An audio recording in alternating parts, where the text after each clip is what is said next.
Hey all, welcome. Today I'll be doing a video tutorial on how to create a liquidity bootstrapping pool, or LBP for short, via the Fjord user interface. Fjord is currently available on mainnet Ethereum, Arbitrum, Optimism, Polygon, Avalanche, and BNB chain. Before you're able to go live with your LBP, you must create a Goerli testnet LBP. This process is in place to ensure you become familiar with the process and so you can test various settings and parameters before you go live on mainnet. There are no limits on how many tests you can do, so please feel free to test as much as possible. In this tutorial, we'll be creating a Goerli testnet LBP. To create a Goerli testnet LBP, you'll be required to obtain Goerli testnet tokens. Please ensure you acquire and utilize the testnet tokens shown in our help docs and below in the description of the video. Using other addresses may result in a zero balance showing. To begin the creation process, head to the Fjord LBPs page and click Create LBP. If you're on mainnet, you'll need to select mainnet there, but we're doing it on testnet. Then you'll need to connect your wallet. Our wallet's already connected. You'll then need to copy and paste the contract address in, as well as a PNG or .jpeg file of the token image. All of the data that you input, if valid, will be validated via the green ticks. Once that is all confirmed to be correct, you can proceed to the next page. In the next stage, we will be selecting how many tokens we wish to make available for distribution, in addition to how much collateral or liquidity we want to initially make available. The initial liquidity you deposit in the pool, propped up by a collateral token, along with setting the pool start and end weights, is how you'll be able to control the price discovery curve for your liquidity bootstrapping event. How much of your project's token you want to distribute is completely up to you. We've seen projects choose to do 90% of their token supply, others do 50%, some even 20%. This decision is yours and yours alone and is dependent on your project's own tokenomics, which should be individually decided upon by the team according to their own requirements. Next, you'll choose how much collateral you want to add to the LBP. Again, choosing how much liquidity you want to make available is up to a project's own needs and circumstances. Many of the projects that use Fjord choose to provide $50,000 worth and above. However, it is possible to provide a few $1,000s of liquidity at the beginning. If participants see value in your LBP and choose to contribute to it, the pool's collateral balance will then grow. For the purposes of this video and what we have available in our Goerli testnet account, we will be choosing some small amounts of tokens and liquidity. What makes Fjord unique is the variability in token weights. The token balances and weights is how you'll set up the price discovery curve and its sensitivity. The project's initial token value can be amplified by up to 99 times compared to the collateral token's value during the start of the LBP. These are the factors that make a liquidity bootstrapping pool unique when compared to other distribution methods. Teams typically set the starting weights higher at the start to prevent front-running and bots from impacting the event. On the screen, you can also select the time period that you wish your LBP to run for. Again, it's up to individual projects to determine how long they wish their event to run for. Most teams that run their event on Fjord typically run their event between 2 and 5 days. For the sake of this video, we will select a 3-day event. From here, you'll see an implied market cap based on the weight selected, the time period selected, and the tokens and liquidity you have provided. You can adjust all of these parameters to then arrive at a level you are comfortable with. So we're just going to play around with this for a sec. We'll do 10,000 and we'll do 0.2. We'll save some of our precious Goerli ETH. Okay, so we have the starting market cap at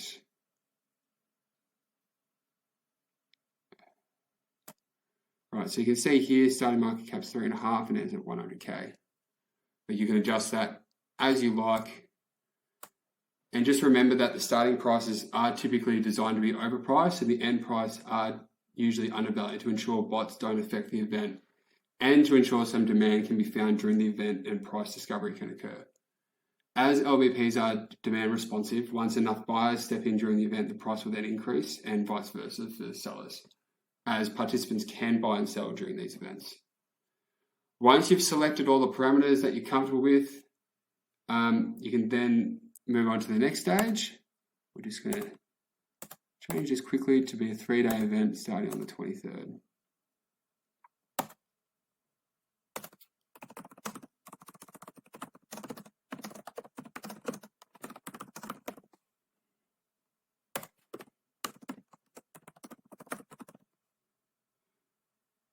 Okay, so yeah, here's just where you provide your description and then the link out to your project.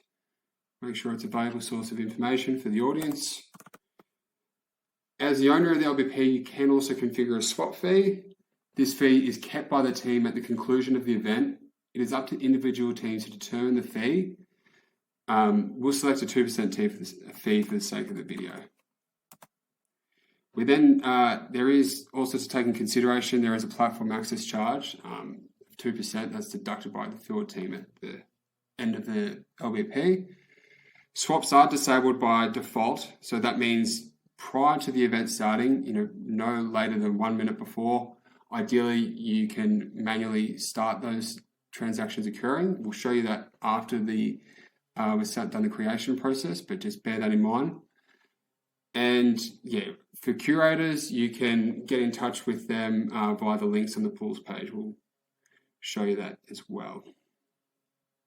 So once that's all confirmed, continue. Now there is where you will usually have to authenticate your Twitter account. Can take a few moments to authorize. We've already done that, but that process is relatively straightforward. You'll be sent to a Twitter developer link, and then you'll authorize it from there. That process is pretty simple. Once your Twitter is authenticated, you'll be asked to review all of the details of your LBP. If you are going live on mainnet, please triple check that these are correct.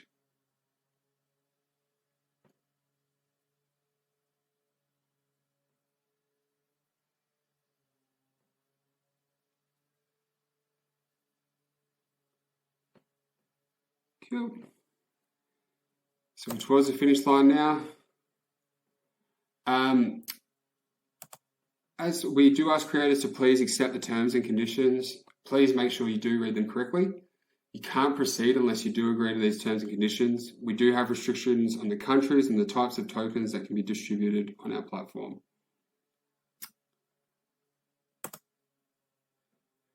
Finally, you'll need to sign some creation transactions. Typically, there will be 3 transactions to sign. Here, where I'm just moving my mouse, is where they'll list a WETH or whatever your base token is to be approved, as well as the project token. So you just need to approve those just like you would on Uniswap or another platform. And then you'll have the final transaction to sign, which is scheduling the actual LBP. So we've already done the other 2, so we're just going to finish off with this one.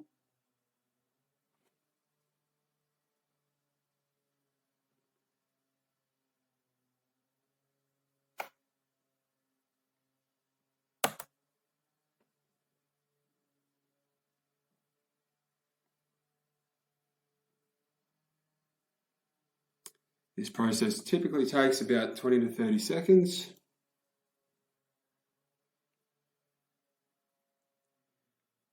Beautiful. You can see that's where the approval transactions for there are.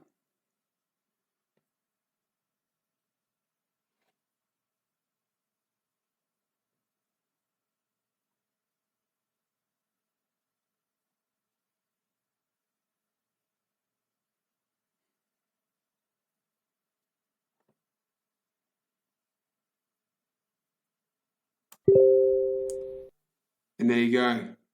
The LBP has been created. Then click here to see it live. Again, it's worth going through this page to make sure it's all correct and you're happy with the settings.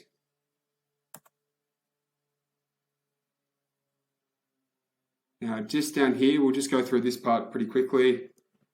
This is where you need to enable swappings just prior to the beginning of the LBP.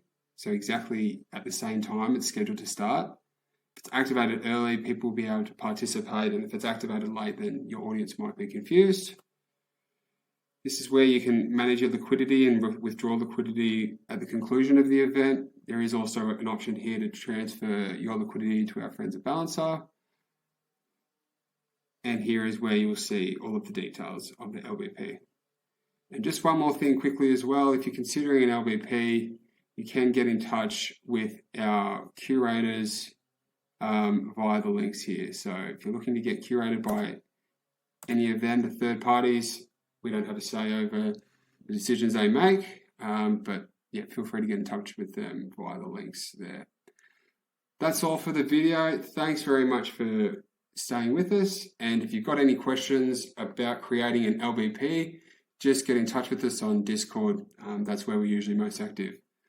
Bye for now. Thanks.